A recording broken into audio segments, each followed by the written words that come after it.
bagaimana urgensi iman di akhir zaman, urgensi ataupun pentingnya iman di tengah-tengah kehidupan akhir zaman. Itu adalah tema yang kita angkat pada hari ini. Sementara seperti itu dulu yang bisa kami sampaikan tanpa kami perpanjang waktu, biar lebih banyak kita dengar fadilah ataupun faidah istifadah dari beliau insyaallah nantinya. Kepada Ustazuna Ustaz Dr. Amri Fatmi LCMA kami persilahkan.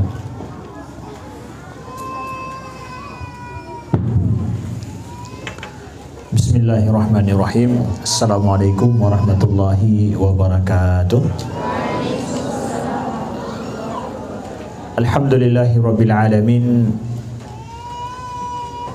alladzi bi ni'matihi tatimmu shalihat wa bi fadlihi tatanazzalul khairat wal barakat wa bi taufiqihi tathaqqaqu al maqasid wal ghayat.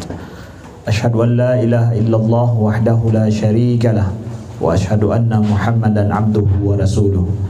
Allahumma salli wa sallim wa barik ala sayyidina Muhammadin wa ala alihi wa sahbihi wa sallim. Subhanaka la ilma lana illa ma 'allamtana innaka antal alimul hakim. Allahumma 'allimna ma yanfa'una wanfa'na bima 'allamtana wa zidna ilma. Rabbana innana amanna faghfir lana dhunubana wa qina 'adzaban nar. Amma ba'du. Yang dimuliakan oleh Allah, guru kita bersama, pengasuh pembimbing kita di tempat ini, Ustaz Sayuti Ambia. Alhamdulillah ini tahun yang kedua kali Ramadan yang kedua beliau memberikan kesempatan kepada kami untuk berkunjung dan bersilaturahim ke markas Al-Ghuraba ini.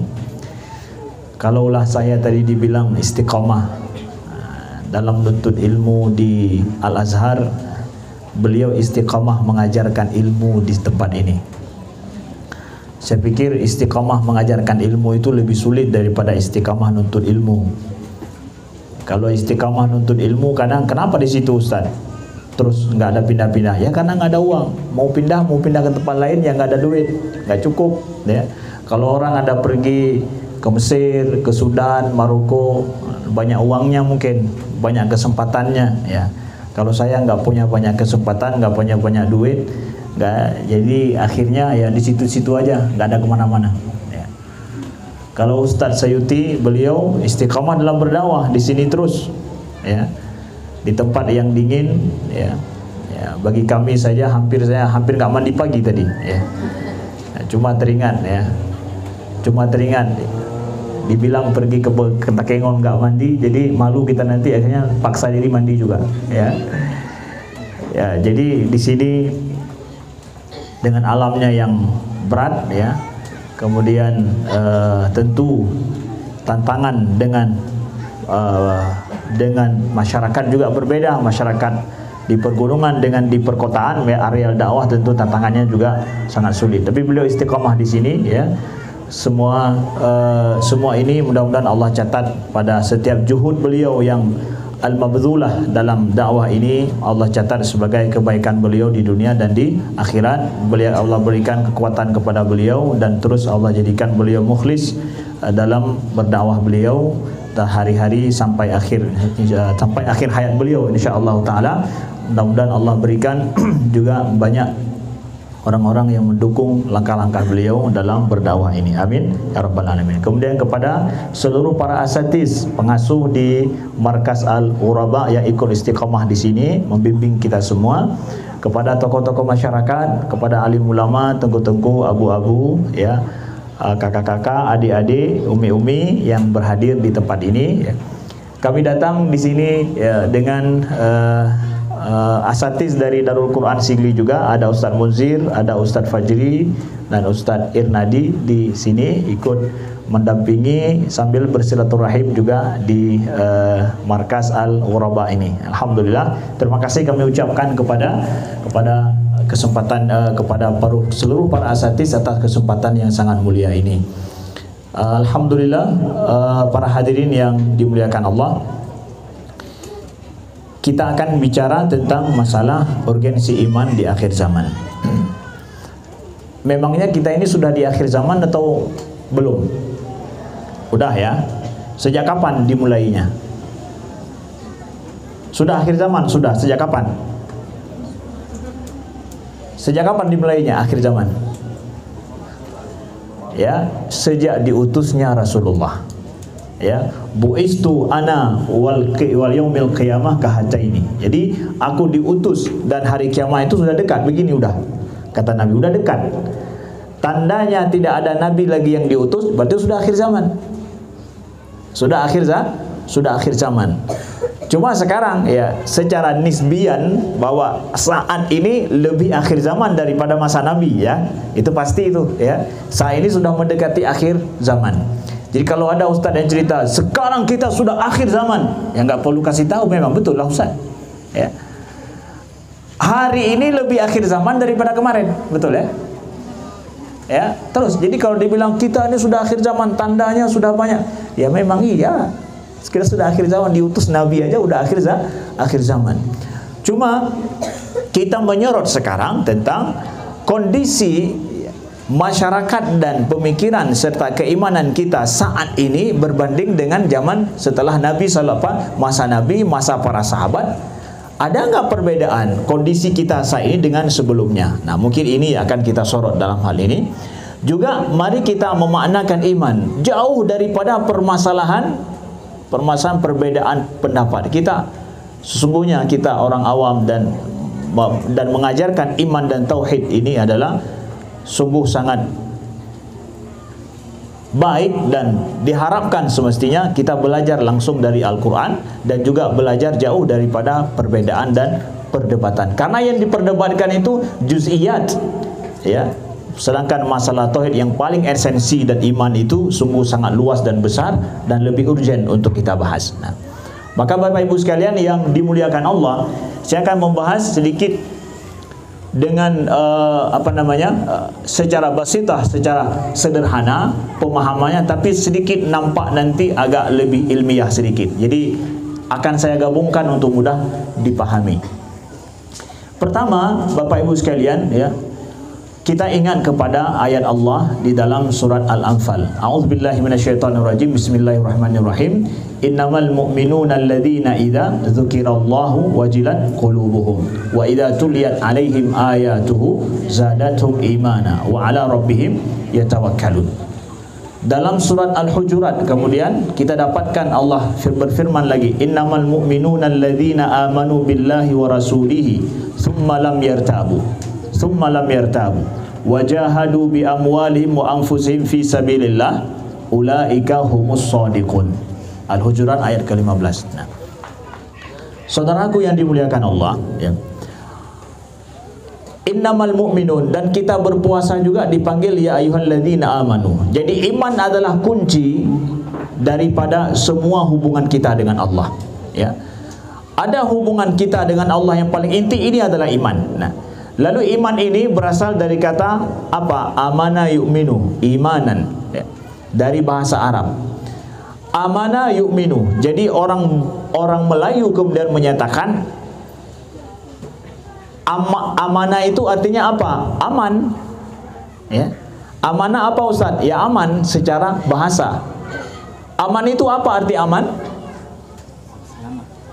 Aman itu selamat. Aman itu tentram. Aman itu tidak ada yang merisaukan. Itu aman kan? Aman itu bukan bahasa Melayu, tapi bahasa Arab yang dimelayukan. Ya. Asalnya dari bahasa Arab, aman. Jadi iman itu memang begitu. Asal kata iman itu daripada aman, amanah, aman. Dimaknakan langsung oleh kita dalam bahasa Melayu dengan ketentraman, dengan sesuatu yang tidak merisaukan. Jadi iman itu adalah sebagaimana Allah sebutkan, innamal mu'minuna alladzina amanu billahi wa rasulihi tsumma lam yartabu. Sesungguhnya orang yang beriman itu orang mukmin itu adalah siapa orang mukmin itu? Yaitu yang beriman, mereka yang beriman tsumma lam yartabu, kemudian mereka tidak ragu. Dan innama ini innama yufidul hasr. Dalam bahasa Melayu diterjemahkan hanya saja, tidak ada lain. Orang yang beriman itu, orang mukmin itu adalah alladzina amanu billahi wa rasulihi tsumma lam yartabu. Yang beriman dengan Allah dan Rasulnya kemudian dia tidak ragu. Apakah keraguan-raguan itu aman tidak? Kalau kita ragu, aman tidak? Ada nih seorang perjaka datang kepada bapak dan ibu untuk meminang si dara, meminang anak dara nih. Kalau belum begitu tahu siapa dia, ragu tidak? Ragu. Tapi berkali-kali dia datang, tapi belum ketahuan siapa laki-laki ini, siapa anak perjaka ini.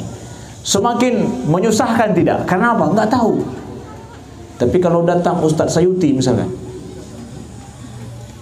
ragu tidak? Enggak ragu katanya. Enggak ragu, ya. Jadi kalau enggak ragu ya enggak akan gusar, ya, enggak akan susah, ya. Tapi kalau tidak tahu ya ragu, gusar. Berarti tidak aman. Ini semakin banyak dia datang yang kita tidak tahu nih, perjaka ini ke rumah tiap seminggu sekali dia datang terus, semakin gusar, susah ayah, susah ibu, susah. Siapa ini? Kok berani-beraninya dia datang? Nah, kita semakin tidak aman. Nah, gusar kita, ragu. Karena apa? Kita tidak tahu siapa dia.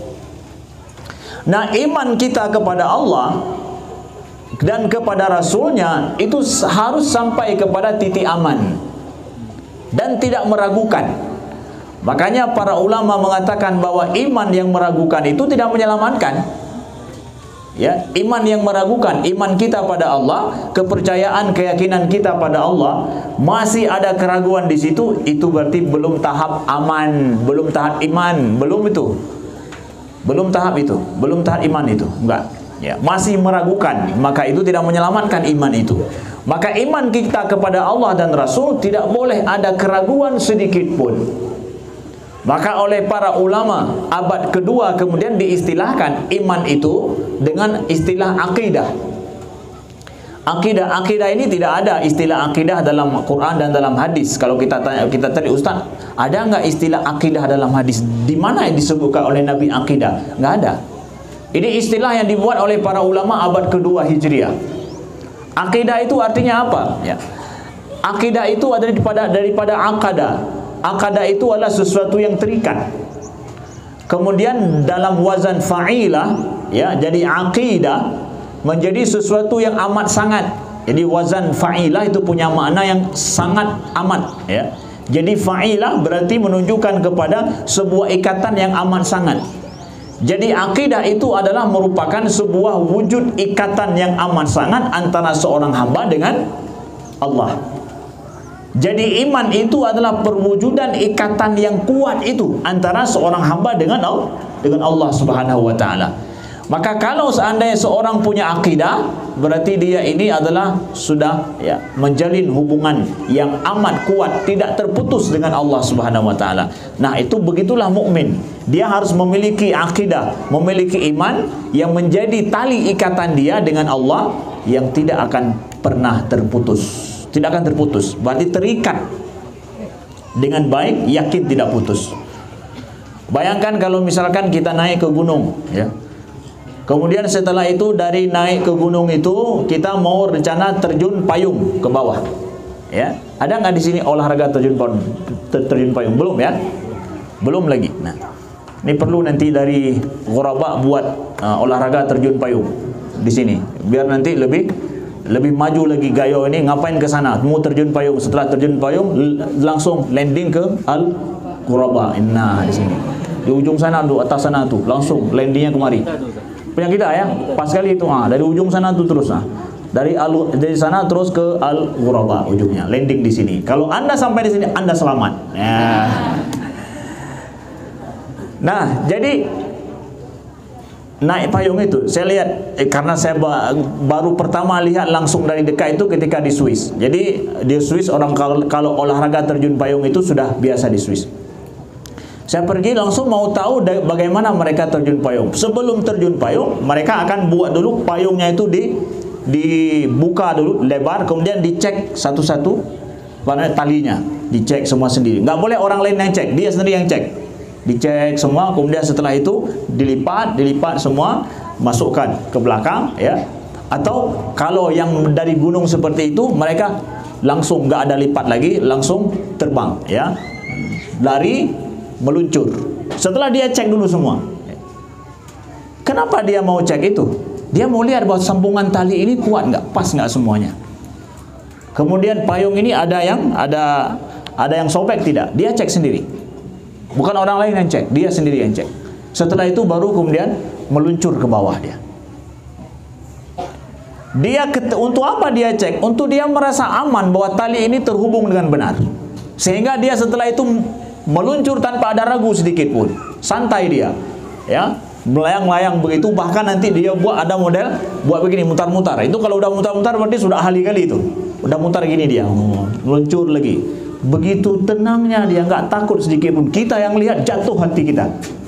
Jatuh jantung kita. Ya, jantung kita jatuh. Kita yang lihat, dia sendiri aman. Kenapa? Dia yakin terhubung antara tubuh dia dengan tali itu yang kuat. Yakin dia terhubung itu. Maka pada saat dia yakin terhubung dengan kuat, dia merasa aman. Kemana aja pergi meluncur, nggak ada masalah dia. Kita seorang mukmin, kalau betul terhubung iman kita dengan Allah secara erat dan kuat, kemanapun kita meluncur di bumi ini, merasa aman tidak? Apapun kondisi yang kita dapatkan dalam hidup, merasa aman tidak? Nggak aman, Ustaz. Kenapa nggak aman? Kamu tidak punya iman. Kita tidak punya iman. Manusia saja terhubung dia dengan seutas tali saja merasa aman. Apa aja mau dia buat nggak ada masalah. Kenapa kita yang terhubung kita dengan Allah dengan akidah yang kuat, ya, dengan iman yang kuat, tapi kita merasa tidak aman ketika berubah sedikit kondisi hidup. Ya, sedikit berubah kondisi hidup kita merasa tidak aman. Kita perlu tanyakan nih, iman apaan ini? Iman yang belum sampai ke tahap aman berarti. Orang yang sudah merasa tahap aman dalam hidupnya dengan imannya, ya udah nggak ada masalah lagi, walau bagaimanapun. Nah, ini sedikit adalah kami sampaikan bahwa beginilah iman urgennya dalam pribadi kita. Mau kapan saja itu urgennya iman. Maka seseorang yang tidak memiliki keimanan akidah dalam hidupnya, itu adalah orang yang penuh keraguan, selalu ketakutan, selalu dalam kondisi risau, selalu dalam kondisi galau seperti anak muda sekarang. Galau tidak? Galau. Banyak anak-anak muda hari ini mengatakan dirinya galau. Kenapa engkau galau? Apakah engkau tidak punya iman?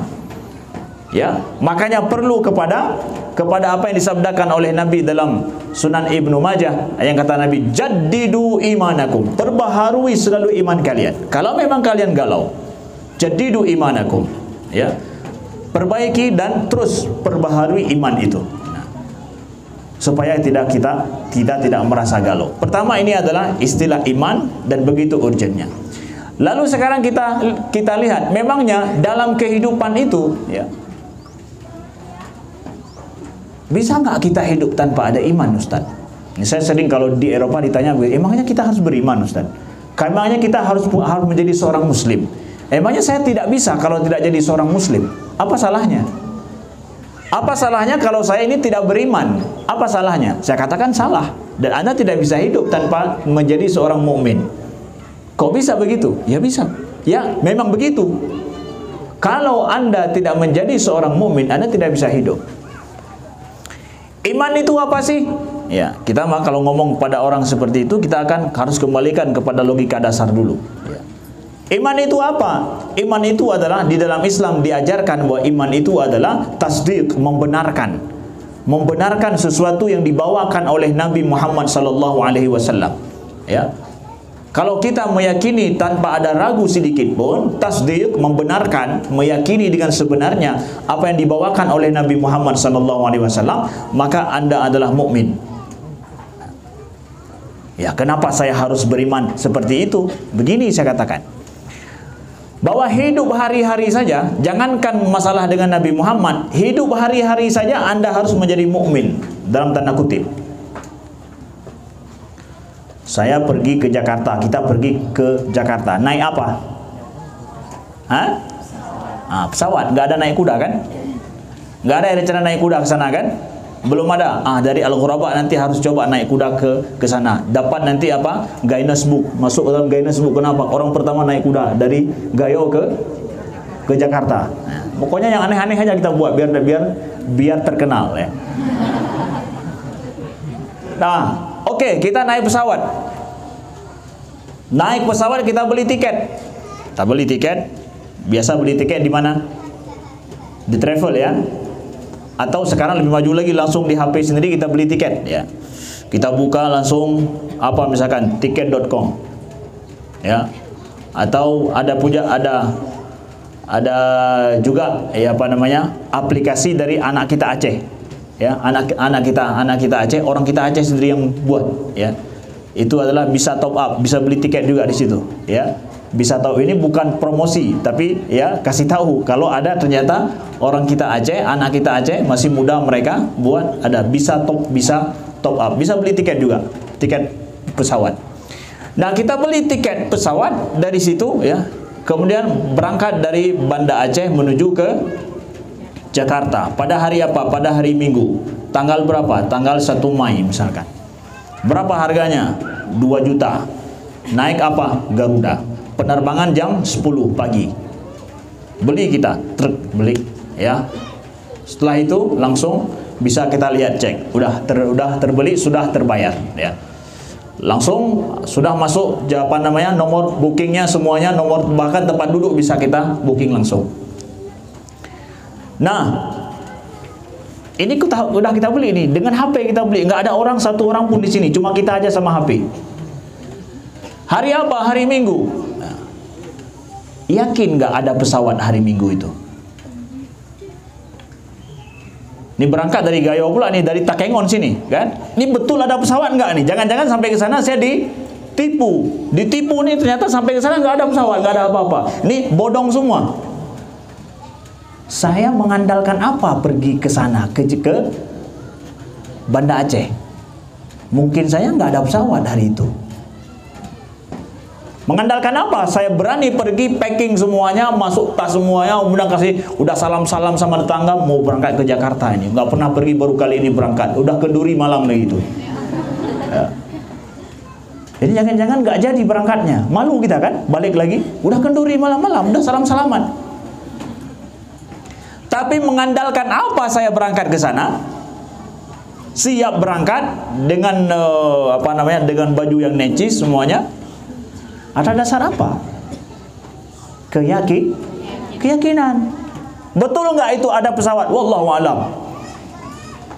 Wallahu alam. Nggak ada yang mengatakan betul ini ada pesawat, pergi terus, jangan sampai rugi.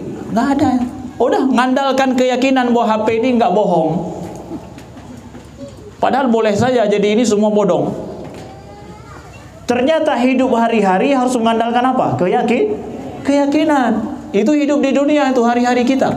Kalau saya nggak yakin, semua transaksi itu nggak akan pernah terjadi dalam hidup. Hanya mengandalkan keyakinan saja. Itu belum akhirat lagi, itu masih di dunia. Harus mengandalkan keyakinan. Setelah itu ternyata betul, udah check up kita udah check in semuanya, pesawat 2 jam sebelum berangkat sudah mulai check in. Pas ke counter kita, di situ kemudian taruh barang, kasih tiket, namanya dicek, oh ya betul ada. Alhamdulillah betul saya. Berarti tiket yang saya beli itu betul ya. Ada, dikasih nama saya, udah dikasih ya. Dikasih nomor Bapak adalah nomor 83, paling ujung sana. Kebetulan tiketnya paling murah, paling jauh sana, paling ujung. Betul. Setelah itu ketika kita masuk pesawat, ya, yakin nggak kalau pesawat itu membawa kita ke Jakarta? Jangan-jangan bukan ke Jakarta turunnya, karena baru pertama naik kita. Jangan-jangan bukan ke Jakarta, justru ke tempat lain. Kemana? Australia dibawa. Takut nggak? Contoh. Ya. Kemudian ini pesawat ini bisa terbang nggak? Jangan-jangan rusak. Kita harus mempertanyakan banyak. Ini pesawat ini bisa terbang nggak nih? Jangan-jangan nih sayapnya sudah ada yang retak. Jangan di atas nanti jatuh saya. Saya harus banyak meragukan. Kemudian pilotnya ini sudah pintar nggak menerbangkan pesawat? Jangan-jangan dia baru ngeles dia. Baru ikut les nerbangkan pesawat. Saya harus ragu. Karena saya ragu, saya harus tanya itu mana pilotnya. Bawa ke sini pilotnya. Saya harus tanya sama dia. Kau sudah berapa kali dan terbang pesawat? Baru saya bisa naik. Ada kita tanya begitu? Enggak pernah kita tanya. Lihat pramugari saja sudah takut kita, langsung masuk ke situ ya. Dah modal yakin aja kita. Yakin bahwa pesawat ini pasti bagus ya. Kalau nggak bagus ya nggak akan diterbangkan. Minyaknya penuh, ada kita cek minyaknya penuh. Jangan-jangan habis minyak di atas. Mau kemana kita habis minyak di atas? Ya, kita nggak pernah tanya sama yang isi minyak pesawat itu. Ya, bahaya sekali kalau habis minyak kan. Di atas, kalau di jalan habis minyak nggak ada masalah, aman itu. Di atas habis minyak, ya. Nggak pernah kita tanya. Yakin aja bahwa di tiket ditulis pokoknya jam ini berangkat dari Banda Aceh menuju ke Jakarta. Yakin aja, udah. Ini pesawatnya nomornya betul nih, di badannya pesawat nomor 5 Boeing 545, udahlah. Betul ini nampaknya. Yakin aja udah, pasti turunnya ke Jakarta. Modalnya keyakinan apa? Tulisan di tiket. Ya Allah, mau percaya di tiket. Ini ditulis begitu, mau percaya? Mau, saya percaya. Ya Allah, tulisan di HP ya, hanya modal Jakarta, Banda Aceh Jakarta, yakin percaya itu turun ke Jakarta.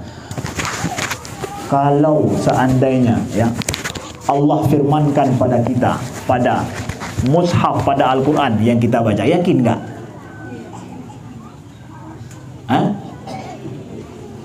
Mana lebih yakin tulisan di tiket itu dengan yang tertulis di sini? Anda hidup hari ini lebih percaya kepada HP-mu atau lebih percaya kepada Al-Quran? Saya katakan pada orang di Eropa, you percaya kepada ini kan, beriman kan? Saya percaya dengan ini. Sama seperti saya percaya, kamu percaya dengan ini. Apa permasalahannya? Di mana salahnya? Saya beriman bahwa engkau hidup hari-hari harus mengandalkan imanmu untuk hidup.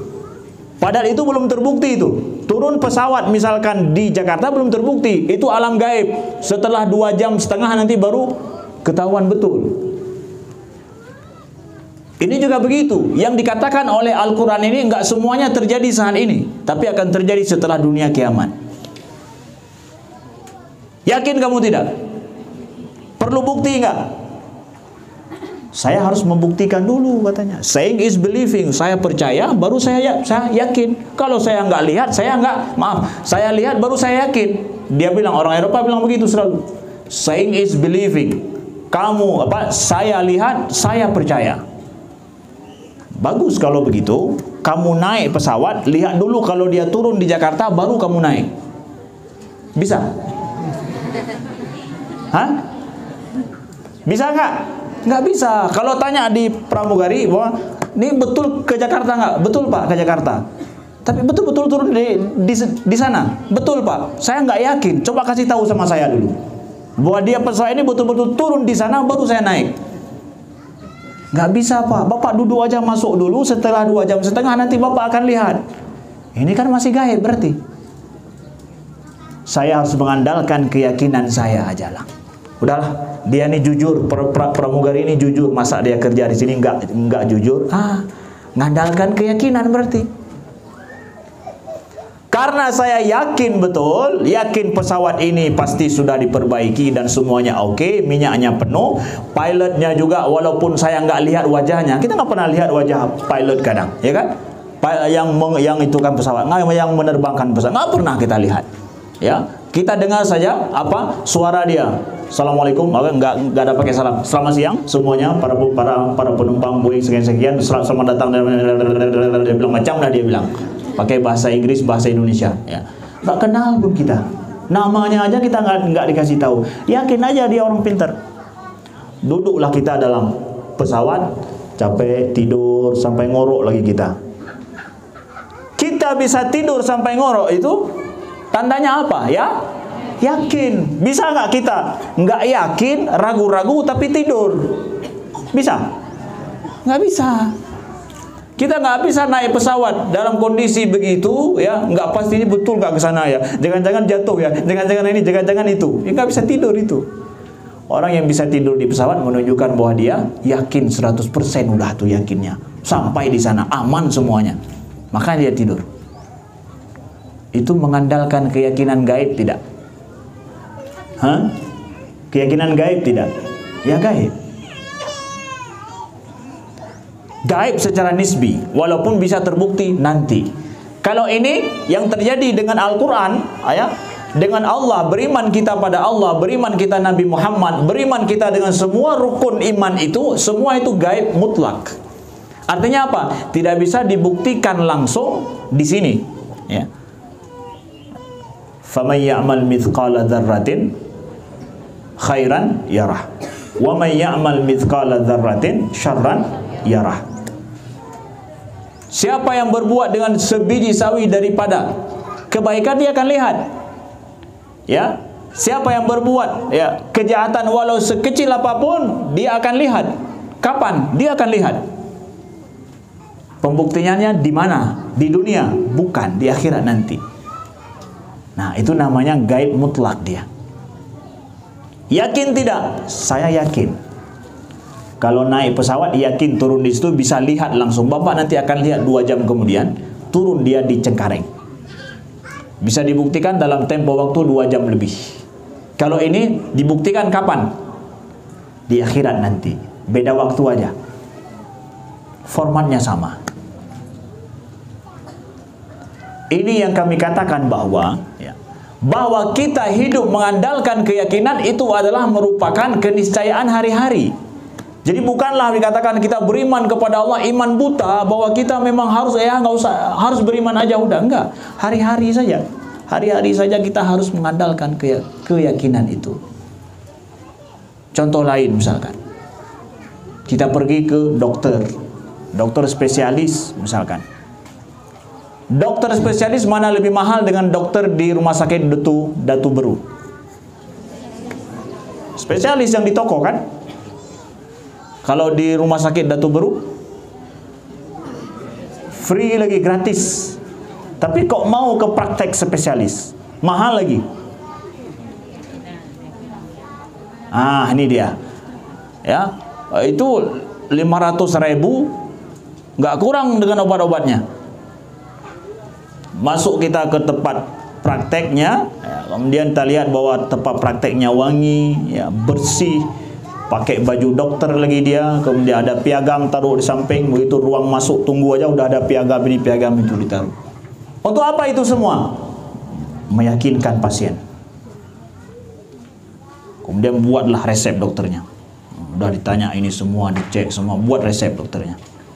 Resepnya nggak terbaca sama kita lagi, yakin nggak? Nggak terbaca lagi. Ya. Udah nggak terbaca, yakin pula, bayar setelah itu. Siap bayar tidak? Kalau nggak yakin nggak akan bayar. Kalau yakin bayar. Nah, dah bayar kita. Dokter, saya kalau ini sembuh nggak dokter ini? Bapak akan sembuh, minum obat ini. Allah yang menyembuhkan, ya. Itu konsep iman kita. Tapi ini bicara dengan dokter, yakin kita akan sembuh, ya.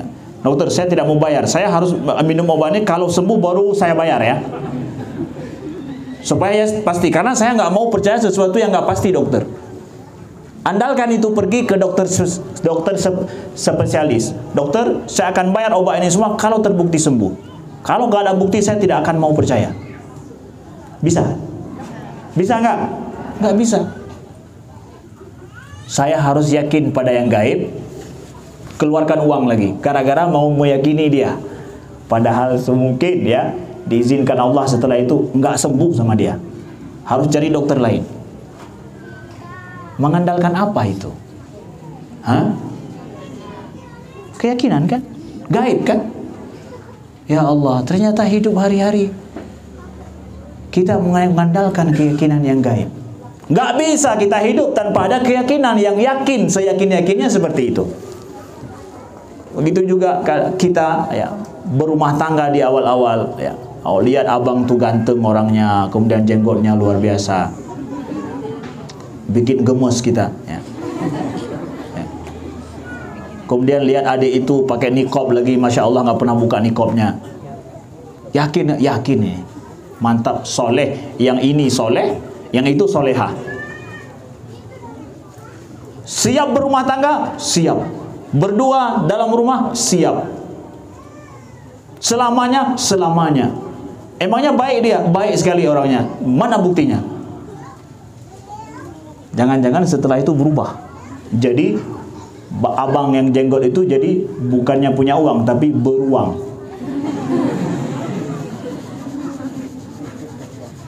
Jadi beruang, nggak ada uang, jadi beruang dia.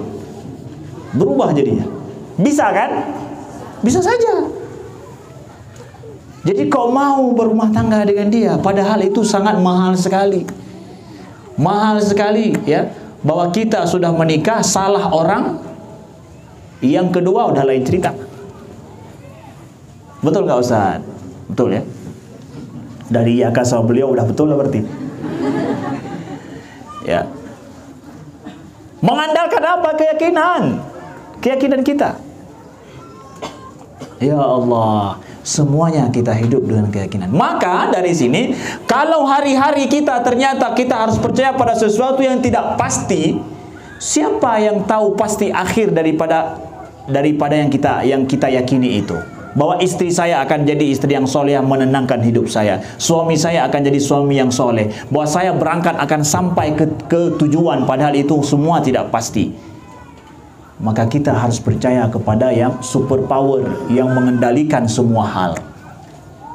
Kita harus percaya kepada Khalik yang maha kuasa, maha bijaksana, maha mengetahui di atas segalanya. Siapa? Allah. Maka dengan keyakinan saya kepada Allah yang menguasai semuanya, semua itu akan enteng sekali saya hidup. Pesawat akan turun tepat pada waktunya. Saya akan baca doa, minta sama Allah. Saya berdoa istri saya ini menjadi istri yang soleha. Kemudian saya akan bahagia, senang hidup saya. Saya percaya dan berdoa kepada Allah supaya suami saya ini dijadikan suami yang baik, yang soleh, betul-betul punya uang bukan beruang. Ya, begitu. Ya.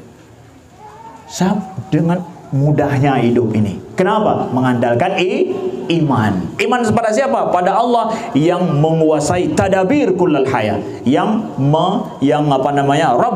Rabbus samawati wal ard, Rabbul alamin. Jadi beriman kepada Allah niscaya tidak? Niscaya. Wajib dan mesti. Kalau kita mau hidup aman dalam hidup, dalam segala kondisi. Ini berangkat dari cerita hari-hari ini, masuk kepada cerita Al-Quran. Kita akan dapatkan esensi ini semua dalam Al-Quran, dalam cerita Allah dalam Al-Quran. Ya. Contoh cerita, kita ambil misalkan Nabi Yusuf alaihissalam. Cerita Nabi Yusuf, ya, panjang ceritanya di dalam Al-Quran. Ya. Kita ambil kisahnya, kita potong pada ayat yang Allah ceritakan. Ya.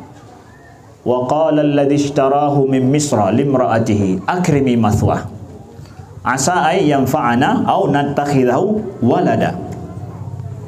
Wa kadzalika makkanna li Yusufa fil ardi wa linu'allimahu min ta'wilil ahadis.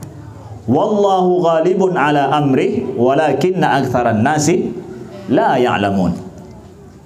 Ada yang hafal ayat ini? Ada yang hafal? Belum ya? Nah. Wa qala alladhi ishtarahu min Misra, berkatalah orang yang membelinya dari Mesir. Ada yang membeli Nabi Yusuf. Kenapa dibeli Nabi Yusuf? Kondisi saat pada saat itu cerita Nabi Yusuf itu adalah beliau ya sudah dibuang ke dalam apa? Oleh saudara beliau ke dalam apa? Sumur. Kemudian datang sayyarah, yaitu apa? Kafilah dalam sebuah perjalanan. Mereka mau ngambil air, ternyata ada seorang anak laki-laki, putih, bersih, ganteng semuanya. Kok bisa? Ya. Mereka ambil, ya. Mereka selamatkan. Kemudian itu mereka jual di pasar budak. Diselamatkan bukan diselamatkan dengan baik-baik, diselamatkan supaya dapat uang mereka. Dapat anak laki-laki yang baik, ya Pak, yang comel, ganteng lagi, putih, bersih semuanya, dijual di pasar budak karena masih ada perbudakan pada saat itu. Setelah itu dibeli. Ya, jadilah budak berarti. Kalau udah ada yang beli, udah jadi budak. Itu kondisi yang sangat mengenaskan kan? Orang baik-baik, merdeka, anak seorang Nabi Yakub, ya, kemudian dijual di pasar budak, dibeli. Ketika sudah dibeli, sah jadi budak. Sudah dihargakan dengan uang. Wa qala alladhi ishtarahu min Misra limraati akrimi mathwah, ya. Muliakan dia. Jadi orang yang membeli ini ternyata orang baik, ya. Akrimi maswah, ya. Muliakan dia, ya. Asa an yanfa'ana, mudah-mudahan bermanfaat bagi kita, atau kita jadikan dia sebagai anak kita. Nah, ternyata yang membeli beliau itu orangnya baik hati. Biasanya udah jadi budak, udah habis kita. Habis itu jadi budak. Ya, jadi budak sudah, arti jadi budak udahlah, nggak ada harga diri lagi hidup. Ternyata ini enggak. Ya, kebalikannya. Ya. Kemudian Allah firmankan di sini, wa kadza, dalam satu ayat ini, wa kadzalika makanna li Yusufa fil ard. Dan begitulah kami berikan kuasa kepada Yusuf di bumi ini. Allah, gimana jadi kuasa? Masih jadi budak? Dalam kondisi pada saat beliau diceritakan jadi budak, dibeli, pada saat itu justru Allah katakan, begitulah kami berikan Yusuf kekuasaan di bumi ini. Percaya Nabi Yusuf berkuasa jadi budak? Padahal jadi budak itu. Pada saat itu Allah berjanji. Dan Allah katakan bahwa begitulah kami berikan kuasa kepada Yusuf di bumi ini. Walinu'allimahu min ta'wilil ahadis, dan supaya kami ajarkan kepadanya ta'wil mimpi itu. Wallahu ghalibun ala amri, dan Allah akan, semua urusan Allah itulah yang akan menang. Tetapi kebanyakan orang tidak tahu. Ini Allah ceritakan Nabi Yusuf akan berkuasa di negeri Mesir itu, bahkan kapan? Pada saat beliau jadi budak. Yakin tidak? Percaya tidak itu akan terjadi? Nah, lihat ini. Makanya ketika kita baca sejarah, ya, sejarah para anbiya dan apa saja kisah dalam Al-Quran, itu kebanyakan adalah kisah iman. Ini kok bisa Nabi Yusuf bisa berkuasa? Kalau kita belum tahu kisah Yusuf, kita akan mempertanyakan, gimana caranya bisa berkuasa? Baru jadi budak ini. Ceritanya sedang jadi budak ini. Ya, sedang jadi budak ini. Jadi masih anak kecil, budak lagi. Gimana caranya bisa berkuasa? Kisah masih berlanjut, tenang aja. Ya.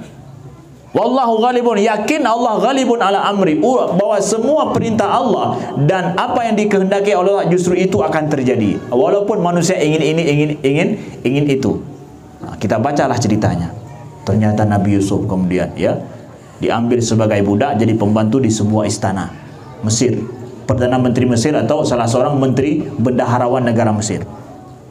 Terjadilah kisah di situ bagaimana kemudian terjadi dengan beliau apa? Tuhmah, dituduh beliau berbuat macam-macam, ya, dipenjarakan lagi. Waduh, kita yang membaca ini, gimana jadi penguasa? Ini udah dituduh lagi, kena tuduh seluruh negeri Mesir sudah nggak baik sangka kepada Nabi Yusuf. Seluruh penduduk Mesir itu udah nggak baik sangka sama Nabi Yusuf kan? Dianggap apa? Sudah main serong. Nauzubillah. Ya kalau seluruh penduduk negeri udah nggak percaya dengan beliau, gimana cara berkuasa itu? Dijebloskan dalam penjara lagi, ya. Dimasukkan beliau dalam penjara. Lama Nabi Yusuf dalam penjara, diperkirakan sampai 20 tahun di dalam penjara itu.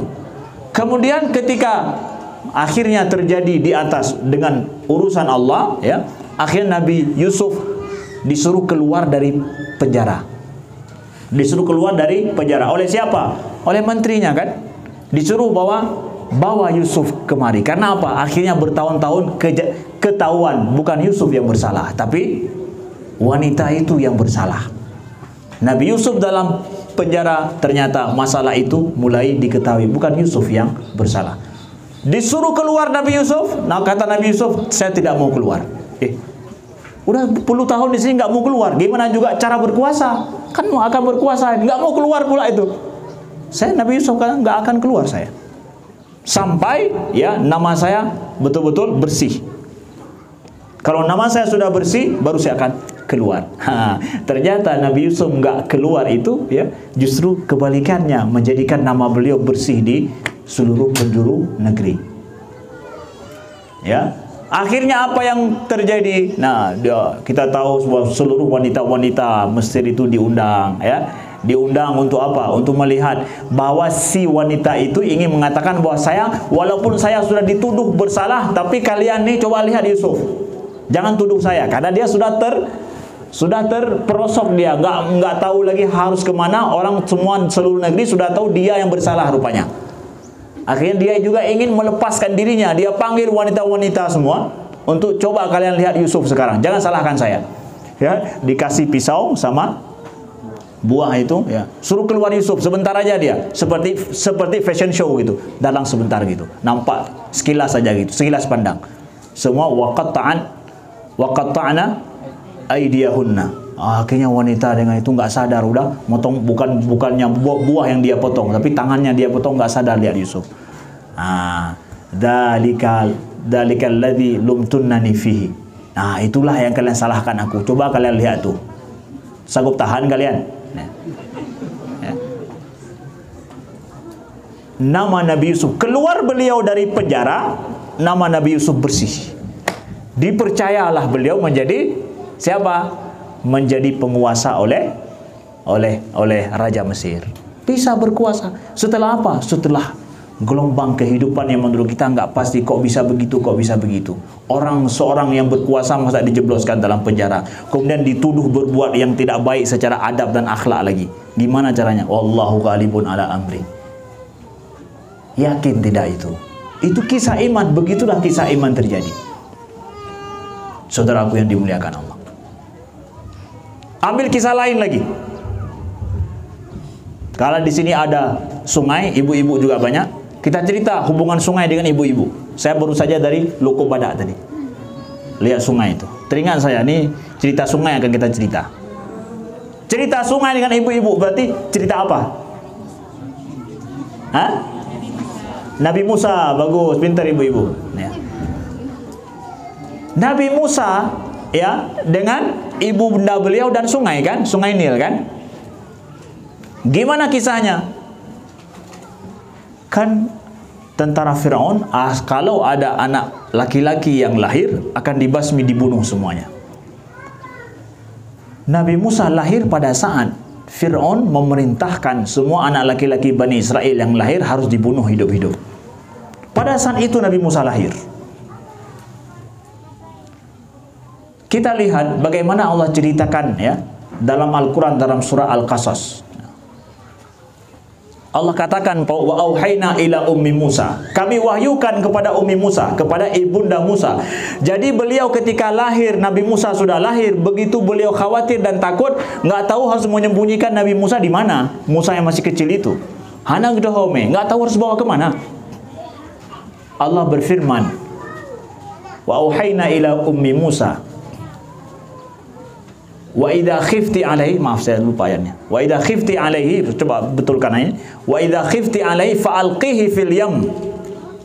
Wa la takhafi wa la tahzani, ya. Kalau seandainya engkau takut, ya, engkau khawatir, ya. Ini dengan nih. Wa idza khifti alaihi, apabila engkau khawatir takut kepada Musa, ya, fa'alqihi fil yammi. Lempar dia ke dalam sungai. Kalau takut keselamatan Musa, lempar dia ke sungai, kata Allah.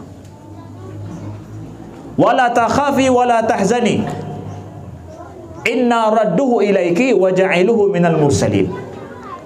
Jangan engkau takut dan jangan bersedih, lempar aja. Ya. Jangan khawatir, jangan takut, jangan sedih. Inna radduhu ilaiki. Kami akan kembalikan dia padamu, wa ja'iluhu minal mursalin, dan kami akan menjadikannya salah seorang daripada rasul. Gimana seorang ibu udah takut digendong kemana-mana anaknya itu, kalau engkau takut, kata Allah, lempar ke sungai. Ya, gimana takut lempar ke sungai? Ngapain jadinya? Matilah. La takhafi wa la tahzani. Lempar aja, taruh dia di sungai, biarkan dia dalam sungai. Jangan khawatir dan jangan bersedih. Seorang ibu takut dan bersedih bagi anaknya itu dua selalu tuh. Betul nggak? Takut, khawatir, bersedih. Tapi firman Allah sudah, lemparkan ke sungai. Atau bahasa alirkan dia di sungai. Jangan takut. Kami akan kembalikan padamu. Gimana caranya bisa kembali, ya? Ya Allah, inilah iman, lihat tuh, ya.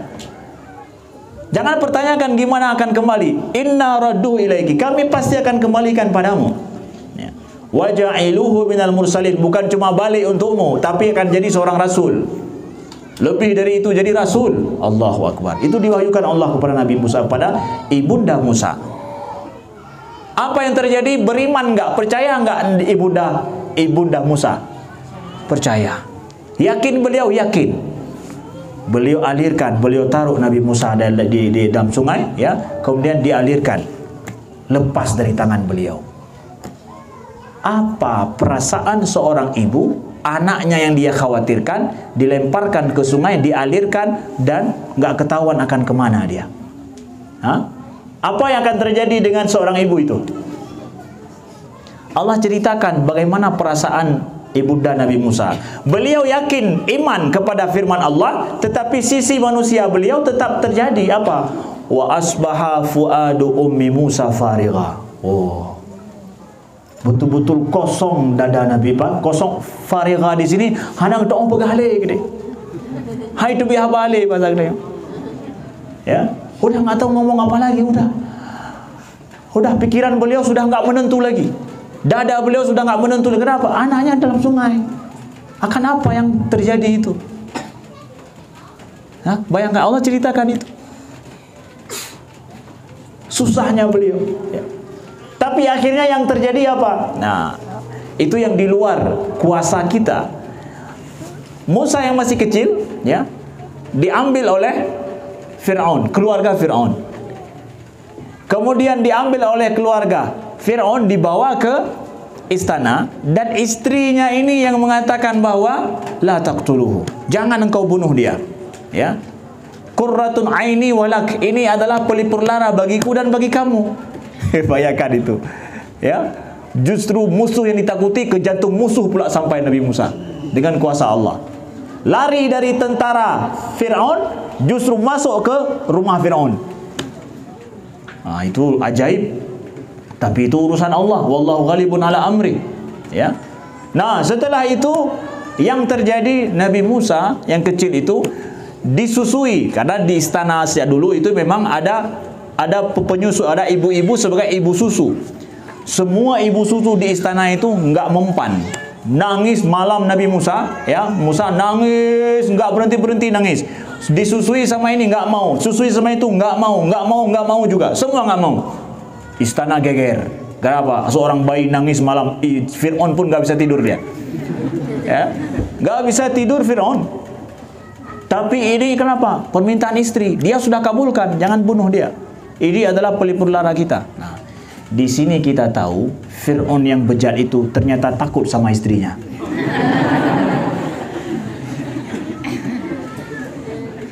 Kalau ada suami-suami takut istri,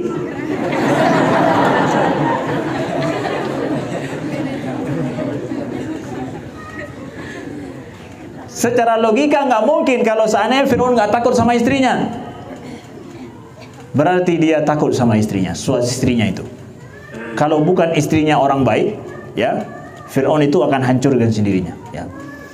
Nah, jadi di sini kita tahu. Akhirnya apa? Perintahkan oleh Fir'aun, nggak bisa tidur dia malam itu. Carikan siapa yang ke seluruh negeri, mungkin ada satu wanita yang bisa ininya. Ya.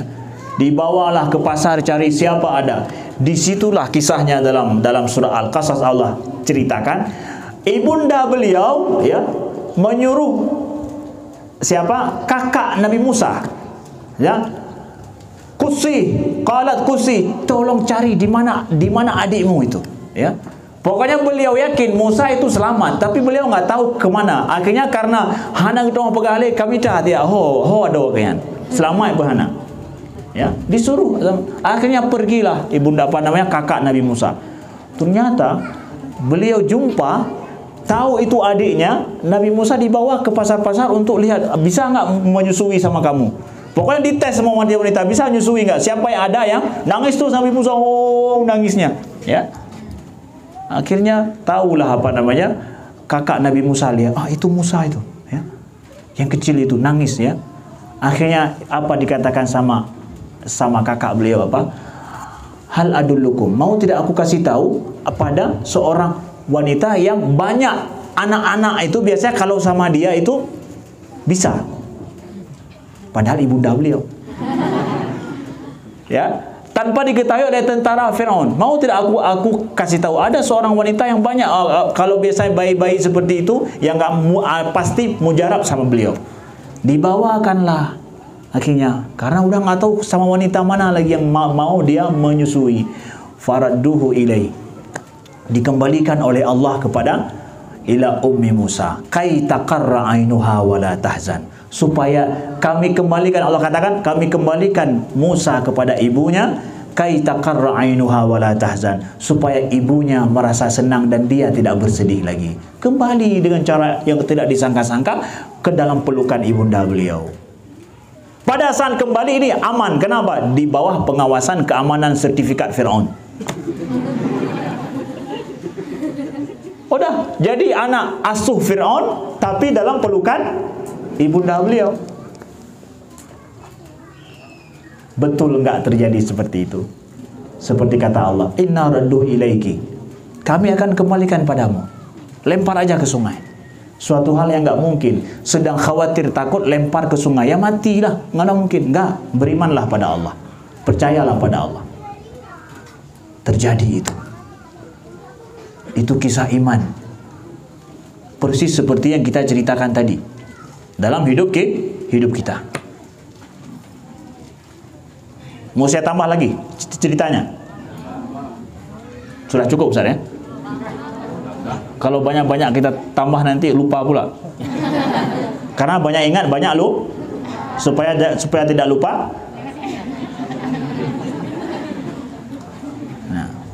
Okeylah, karena yang ganjil. Kita lihat kisah Nabi Musa ketika beliau besar.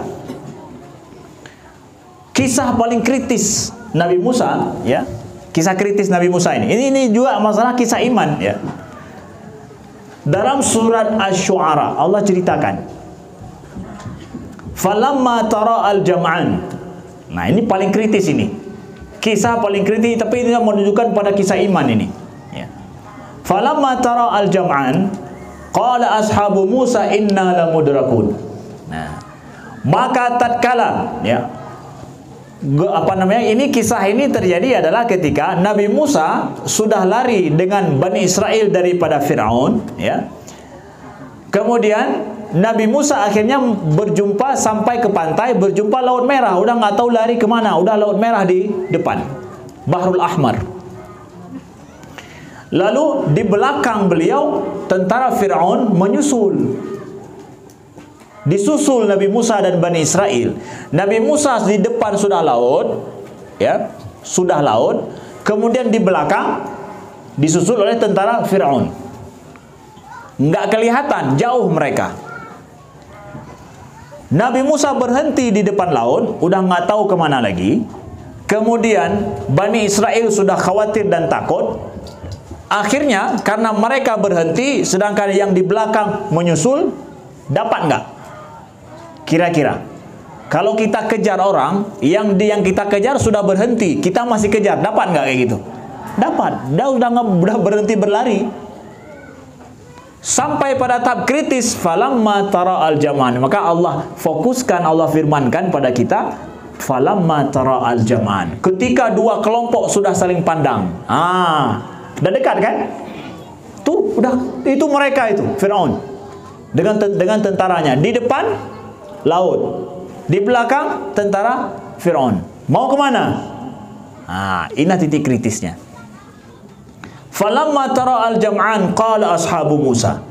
Maka berkatalah, ya, orang-orang di sekeliling Nabi Musa, ya, yang ikut dengan beliau itu, inna lamudrakun, kita sudah ketahuan, kita sudah kedapatan, kita sudah disusul.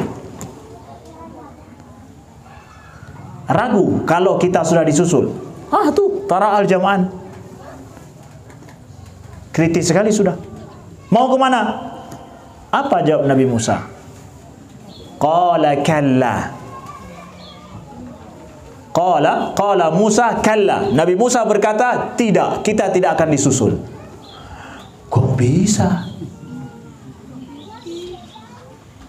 Kok bisa kita nggak disusul? Tuh Tara Al-Jamaan, udah itu tuh, apalagi depan laut.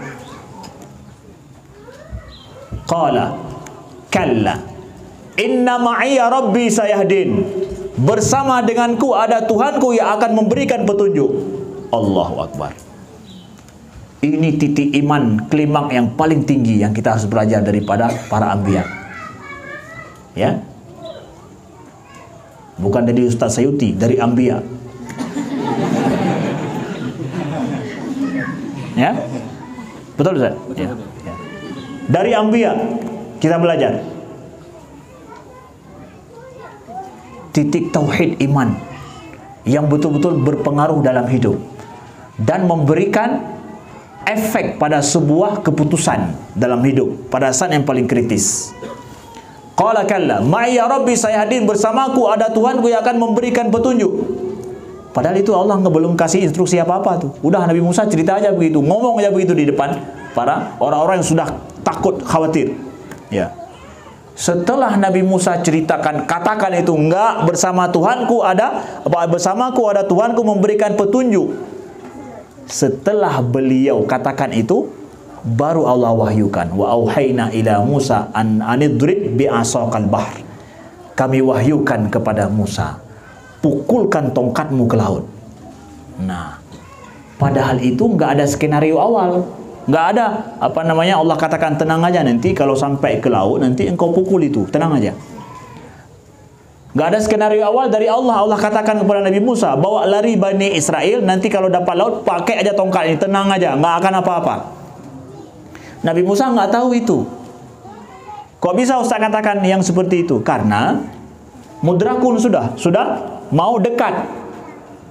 Kalau seandainya udah ada skenario awal, Nabi Musa gitu dapat laut langsung pukul, langsung lewat terus, nggak akan kelihatan sama orang Firaun. Tapi pada saat itu berhenti Nabi Musa, nggak tahu harus kemana. Hoda melomnya, ya, hoda menjalomnya, ya. Tapi udah kritis begitu, udah kita lamudrakun. Nabi Musa dengan iman, sepenuh iman, percaya yakin pada Allah, Allah akan menolong, berjalan. Beliau ucapkan itu dengan penuh keimanan dan yakin, Allah kasih langsung jalannya. Anidrib bi asaqal bahr, dipukullah laut itu, ya. Fanfalaqa fakana kullu firqin kataudil azim, kata Allah. Maka dipukulkan tongkat itu ke laut dengan firman Allah, disuruh oleh Allah, maka terbelahlah laut itu, dan setiap belahan laut itu adalah bagaikan gunung yang besar, kata Allah. Bagaimana kekuatan tongkat itu? Menjadi seperti gunung yang besar. Tsunami dulu, kalau kita tanya, segimana itu airnya? Oh, sanggup mengangkat kapal. Segimana itu gulungan tingginya air? Oh, setinggi pohon kelapa. Kata orang Aceh, ya. Oh, nak ada buka? Oh, bau. Panjang dah, oh bau. Padahal bau oh no ino, miu-miu.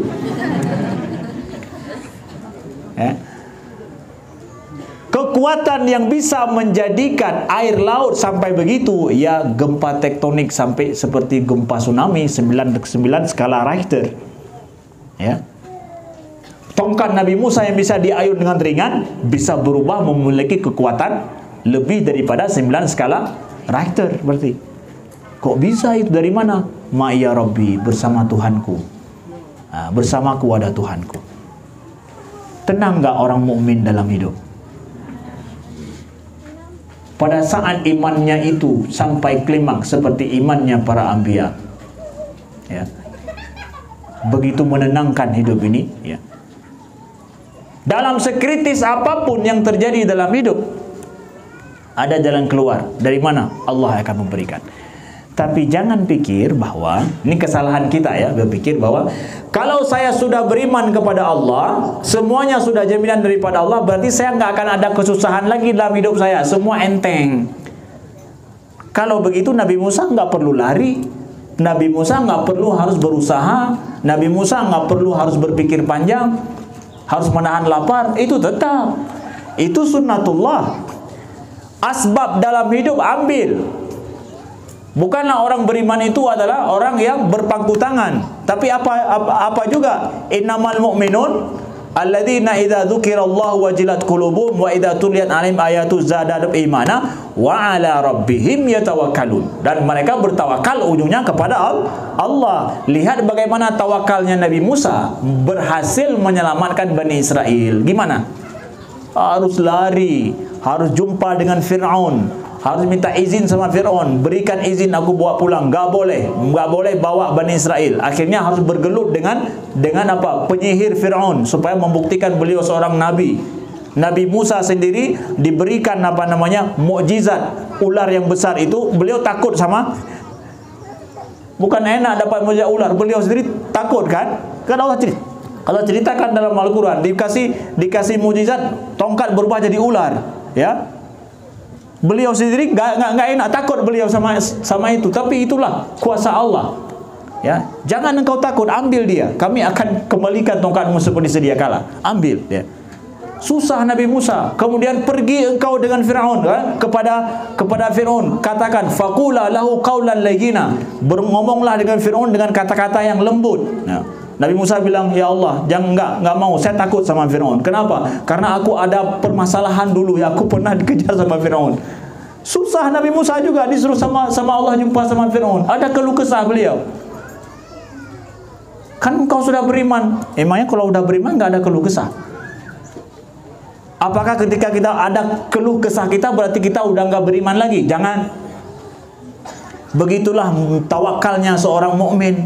Jangan pikir bahwa kalau saya seorang mukmin semua enteng-enteng saja hidup saya, nggak ada keluh kesah lagi. Kalau sudah ada keluh kesah berarti Allah sedang meninggalkan saya. Enggak demikian. Para anbiya juga seperti itu kejadian mereka. Cuma bedanya orang-orang mukmin dalam tawakalnya pada Allah, begitu dia sanggup melewati semua kesukaran itu. Nah, itu hebatnya orang mukmin. Karena dia yakin dengan janji Allah. Kalau orang kafir, dia tidak beriman pada Allah. Dia tidak bertawakal pada Allah, tapi tawakal pada dirinya dia. Kalau ada kesukaran hidup, dia akan berusaha semaksimal mungkin. Kalau dia gagal, dia akan bunuh diri, udah. Orang mukmin enggak. Kalau dia gagal, tetap dia eksis.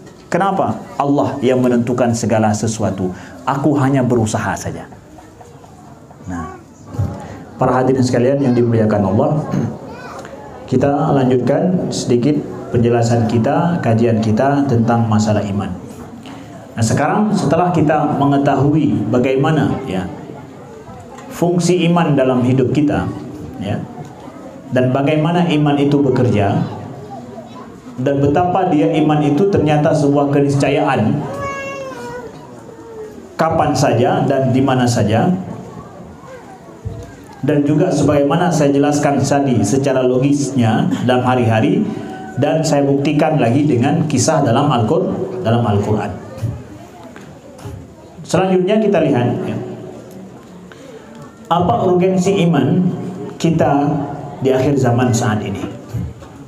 Beberapa poin kami ingin jelaskan dalam hal ini adalah, satu,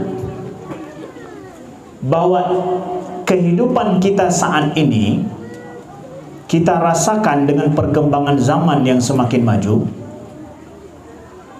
mengantarkan kita kepada kondisi hidup yang berbeda dengan zaman dulu, adalah kondisi di mana kehidupan kita semakin serba tidak pasti. Serba tidak pasti. Dengan kemajuan teknologi hari ini, ya, berubah banyak hal. Kawan-kawan yang membuka bisnis, ya, banyak hari ini bisnis kalau tidak sanggup untuk mengikuti perkembangan zaman akan gulung tikar. Kawan-kawan kita, saudara-saudara, orang-orang dekat kita berbeda dengan zaman dulu. Kalau kita mendapatkan zaman dulu banyak orang yang mudah setia lama dengan kita, hari ini kadang mudah untuk tidak setia dalam waktu yang sangat singkat. Perubahan ini, ya. Keluarga juga seperti itu kita dapatkan, ya. Kesetiaan dalam keluarga, ya. Zaman dulu, ya, tidak banyak orang yang, ya, dengan mudah terjadi perselingkuhan dalam keluarga, cekcok dalam rumah tangga sampai berantakan rumah tangganya. Itu masih sedikit. Saat ini banyak. Ada ketidakpercayaan dan ketidakpastian yang terjadi, sehingga banyak keluarga-keluarga yang dengan mudah setelah terbentuk kemudian cerai-berai dengan mudah. Ini ada saham banyak daripada apa? Daripada kemajuan teknologi kita abad ini. Kalau boleh kami sampaikan, memang secara ilmu pemikiran, ya, kita berada dalam kehidupan yang serba memang tidak pasti, seperti persis seperti misalkan ya, kita berjalan di atas lumpur yang licin. Dia serba tidak pasti, ya. Memang kondisi kehidupan memang sudah seperti itu. Nah, kalau begini hidup kita, berarti kan menunjukkan bahwa serba ragu, serba tidak pasti, ya.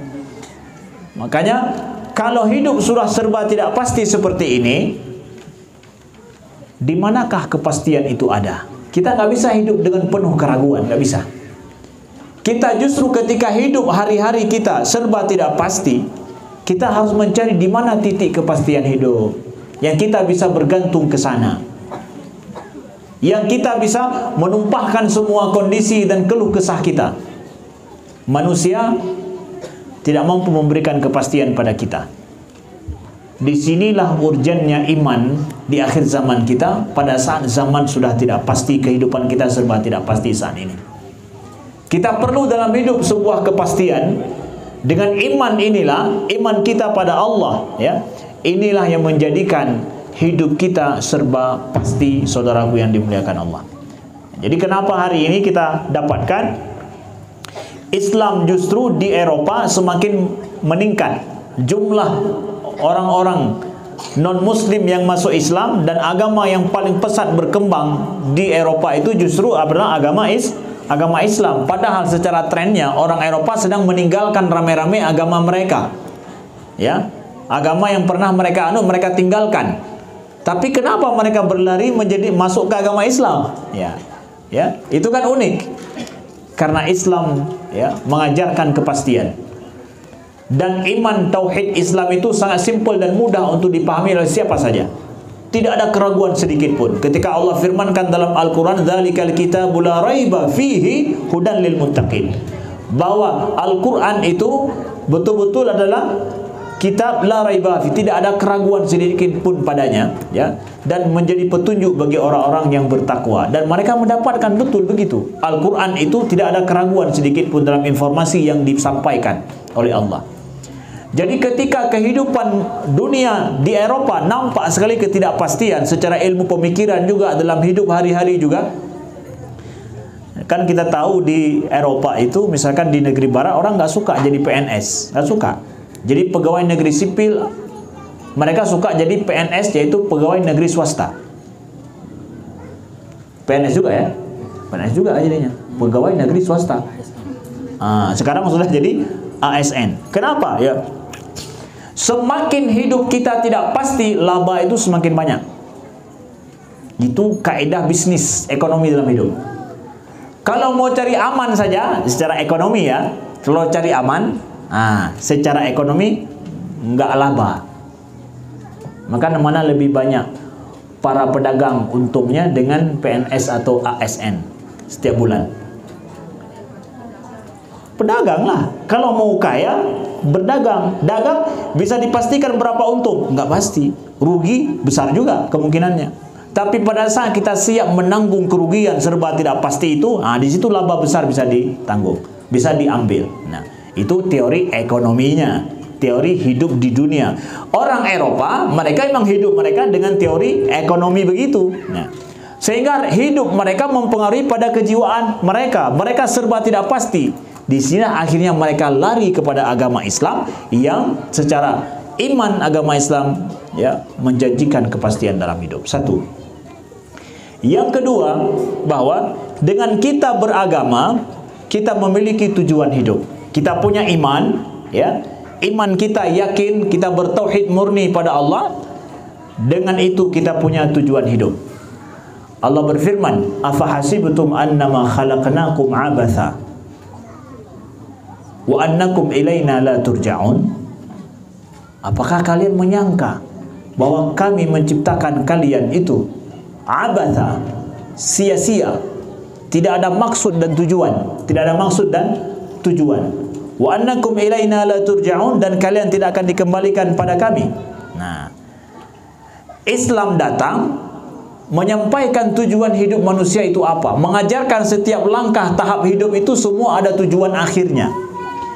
Sungguh hidup itu merana kalau seandainya kita dalam hidup hari-hari nggak ada tujuan. Coba tanya sama orang yang lagi jalan.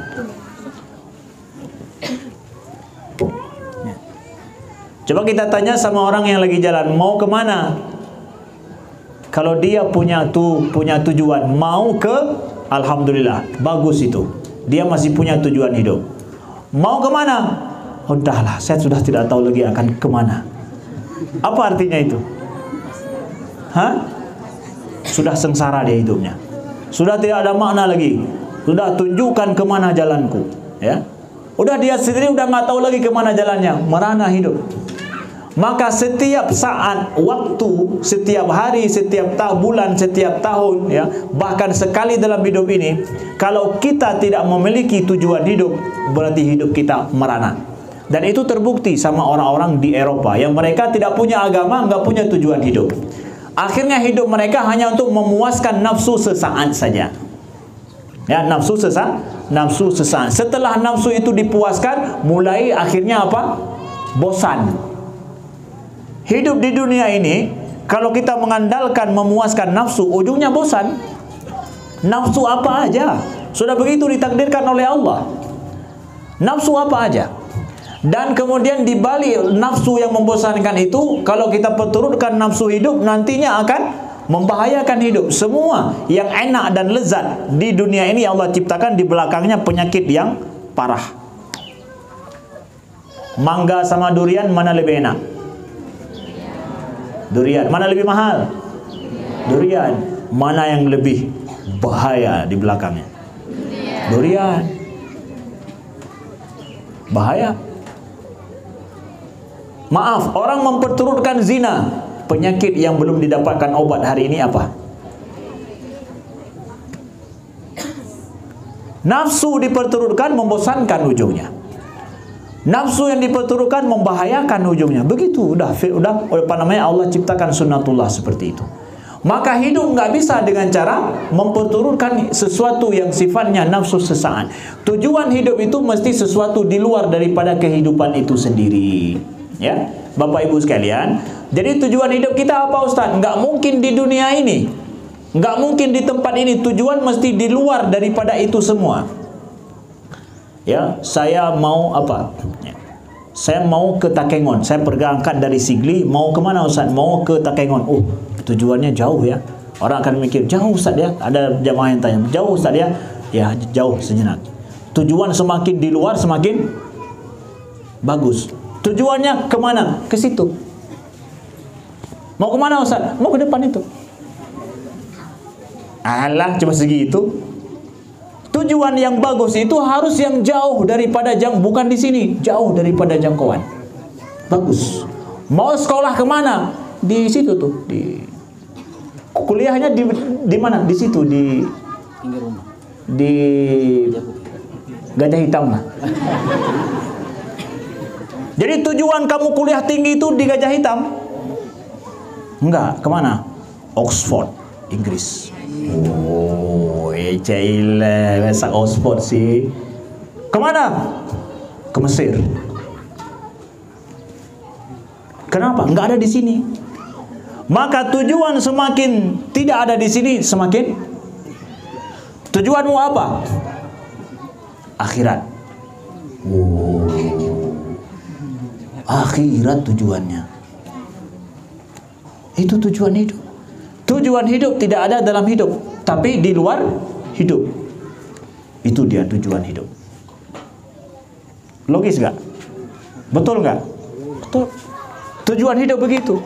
Maka yang menggariskan tujuan hidup kita itu bukan dalam kehidupan ini, justru di luar kehidupan ini. Itu di sanalah tujuan hidup kita. Maka dalam agama kita,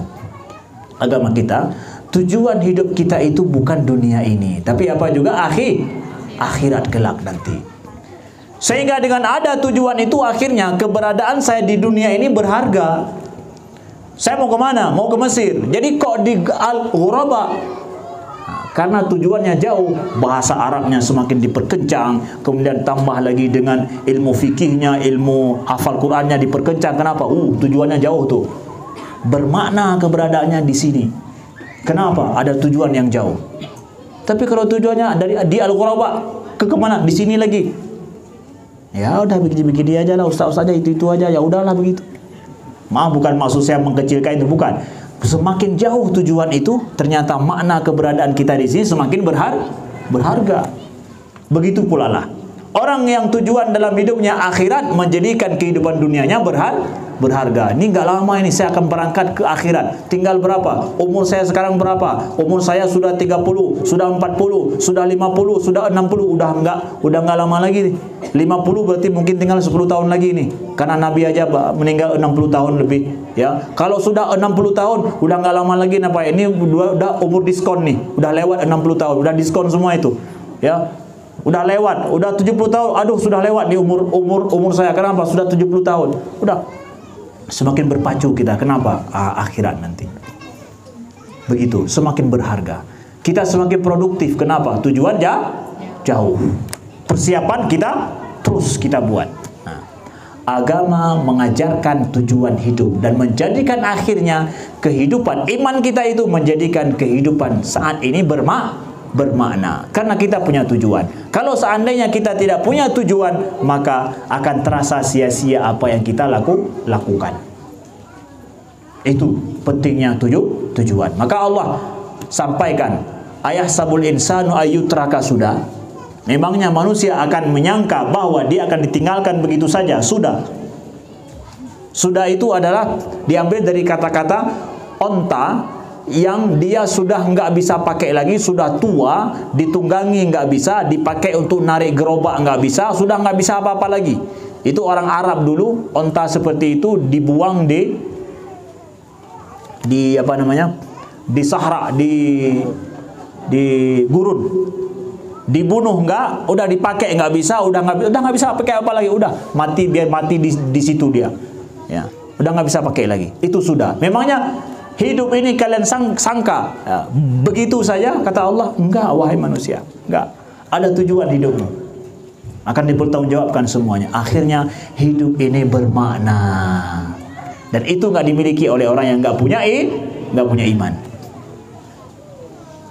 Selanjutnya, saudaraku yang dimuliakan Allah, kalau kita punya iman, ya, di akhir zaman ini saat ini ya, kalau kita punya iman, akan mempermudah hidup kita dan menunjukkan identitas kita siapa.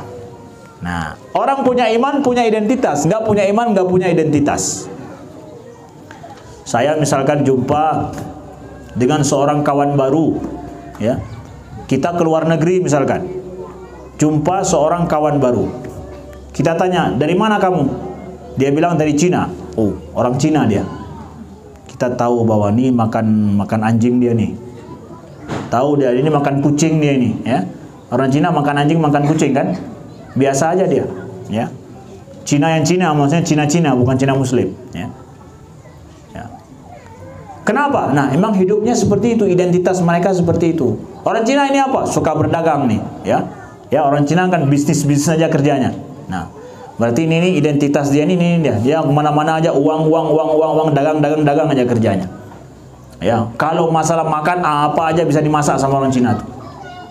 Nah, ketika saya jumpa seorang yang nggak saya kenal, ketika dia mengatakan, siapa kamu? I am Muslim.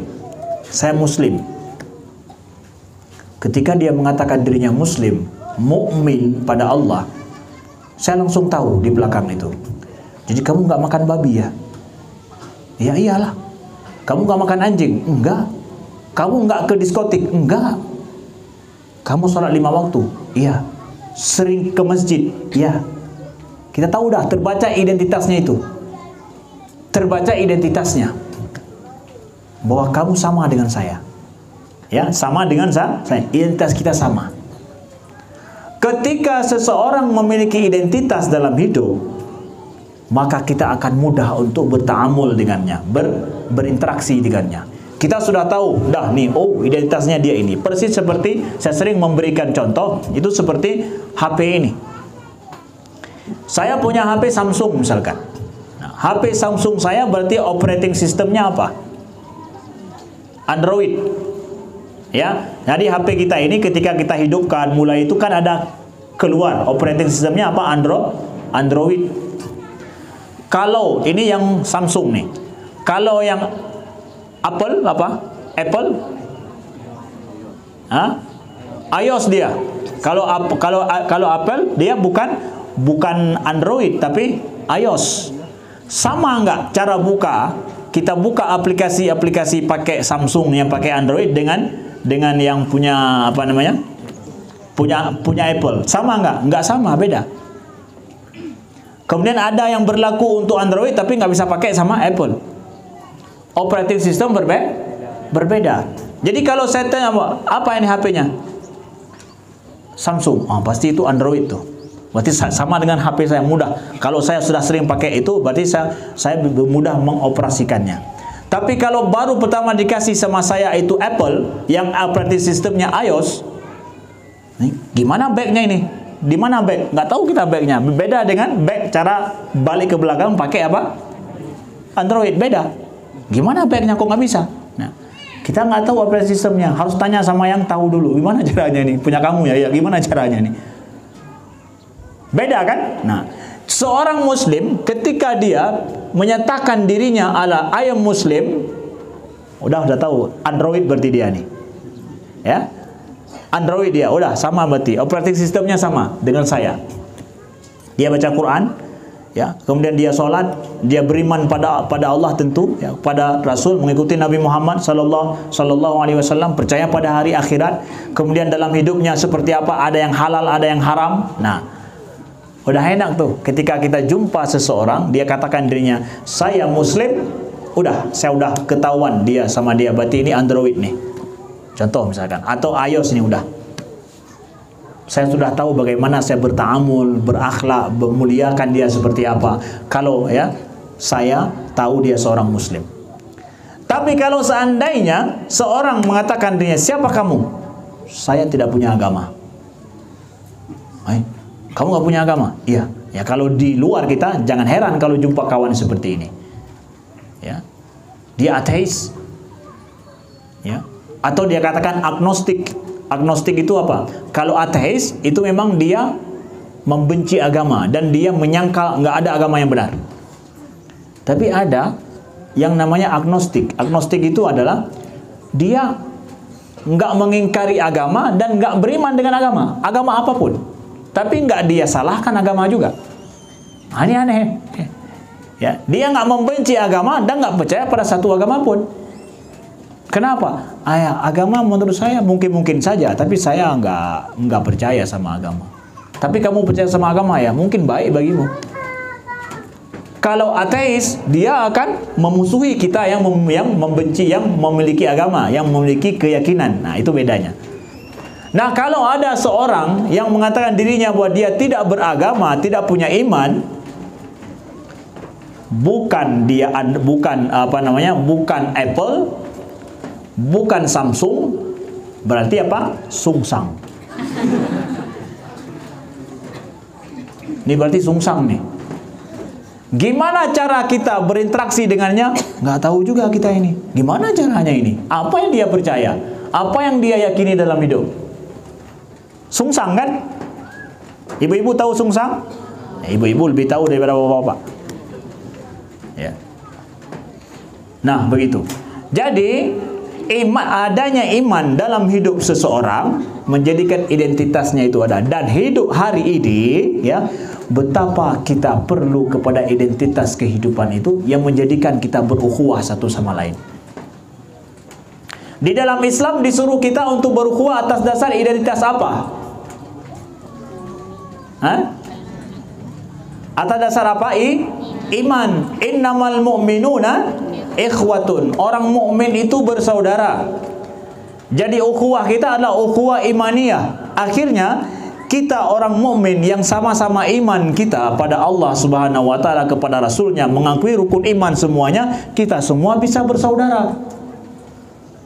Kita disuruh di dalam Al-Quran, di dalam Islam ini adalah apa? Persaudaraan atas dasar iman. Dengan demikian saya akan punya banyak saudara atas dasar iman saya.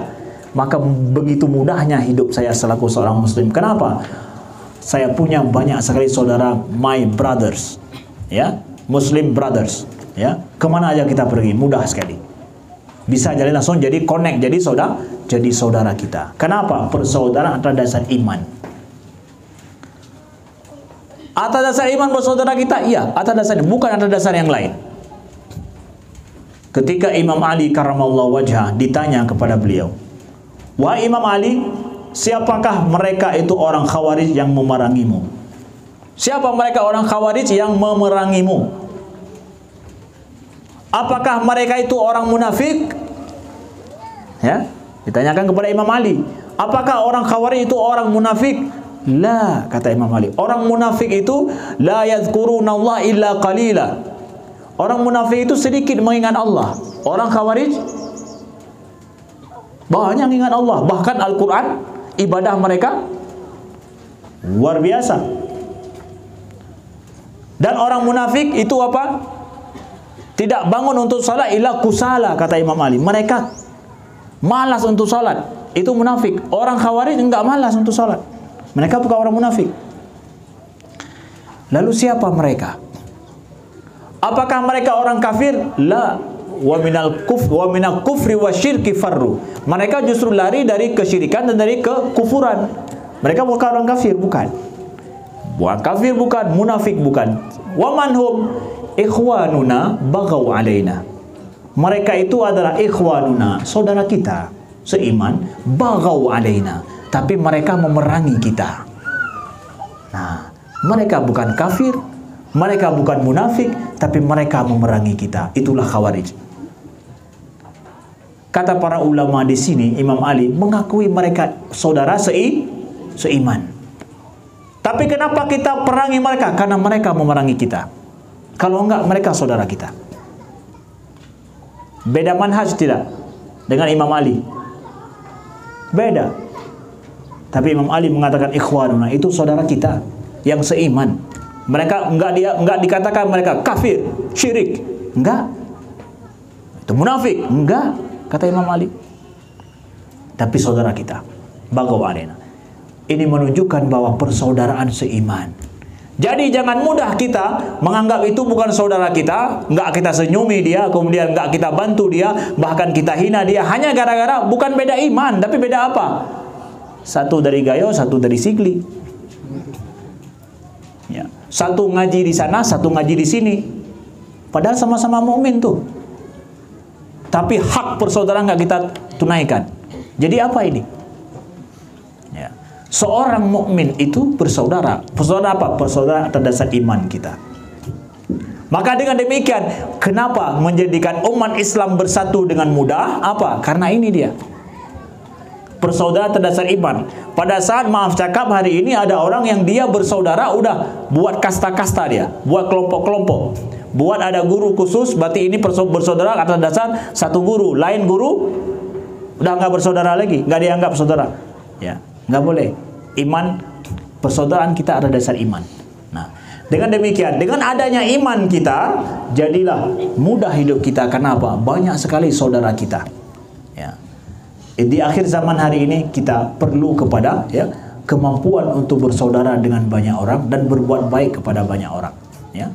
Hidup kita, pertama tadi saya katakan bahwa dengan ada iman, urgensi iman kita, akhirnya apa? Kita memiliki tujuan hidup, kemudian kita memiliki tempat bergantung yang pasti dalam hidup. Selanjutnya kita punya identitas hidup. Ikuti kajian selanjutnya. Kita berdoa mudah-mudahan Allah kabulkan pertemuan kita pada hari ini. Alhamdulillah rabbil alamin, hamdan yuwafi ni'amahu wa yukafi'u mazida. Allahumma salli wa sallim wa barik ala sayyidina Muhammadin wa ala alihi wa sahbihi wa sallim. Allahumma ighfir lana dhunubana wa liwalidayna warhamhuma kama rabbayana saghira. Allahumma ighfir lil muslimin wal muslimat wal mu'minin wal mu'minat al ahya'i minhum wal amwat bi rahmatika ya arhamar rahimin.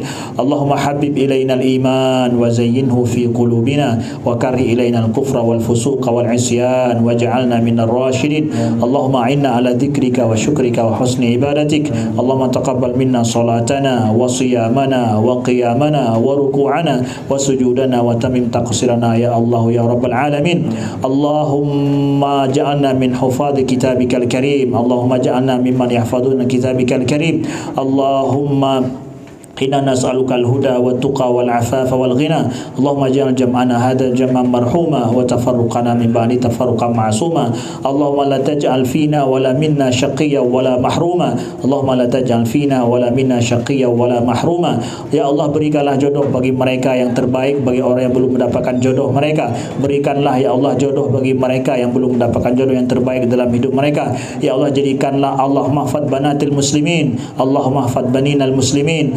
Allahumma fad nisa'al muslimin birahmatika ya arhamar rahimin Rabbana atina fid dunya hasanah wa fil akhirati hasanah wa qina adzaban nar wa sallallahu ala sayyidina Muhammadin walhamdulillahi rabbil alamin. Sekian, terima kasih. Wassalamualaikum warahmatullahi wabarakatuh.